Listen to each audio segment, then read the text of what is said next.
2 months after returning Emmanuel Macron to the presidency, French voters are electing a parliament. High in their minds, the climate crisis and cost of living. I think the essential question of our era is climate and the planet, and that important things must be done immediately. Measures are needed in terms of the current situation to deal with our purchasing power and competitiveness. The question is, how do we, despite the current situation, keep moving forward? Macron's centrist Ensemble coalition faces a strong challenge from a far-left alliance built by Jean-Luc Mélenchon. If the leftists, Greens and Communists do well, they could block much of Macron's agenda, making France, as one analyst pointed out, ungovernable. The country is ungovernable. If you have a weak majority, that does not mean that you can run the country. And you very well have, in the next months, a huge uprising of people saying, well, we're not happy with the president's decisions. We do not consider that the MPs can solve the problem, so where can we solve it? And you can have this street, let's say, street democracy. France has a strong tradition of street protest, like the yellow vests that made Macron's first term so uncomfortable with their demands for economic justice and political reform. This election could provoke similar scenes.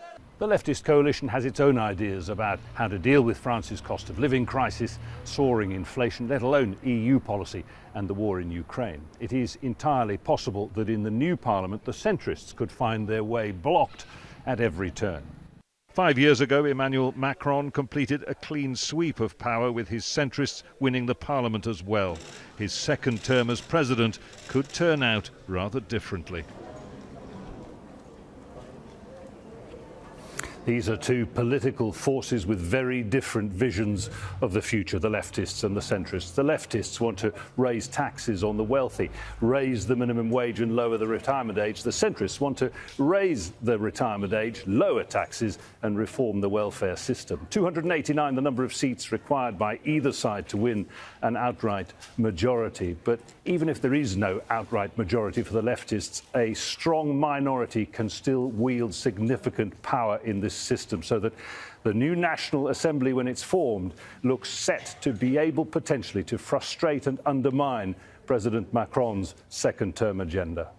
Jonah, thank you for that. Jonah Hall live there in Paris. Now, earlier I spoke to Anne-Elisabeth Moutet, who's a political commentator based in the French capital. She says the second round of voting may introduce a third party to the race. I think Jean-Luc Mélenchon's alliance, because it's not his party alone, but I think his alliance has got momentum and they might get close to majority. It seems almost impossible that in a country which has voted in the presidential elections for 2/3 on right-wing candidates that the left could get that close, but that's what it means when you manage to organize an alliance of all the parties, even if they disagree among themselves. This is the first round.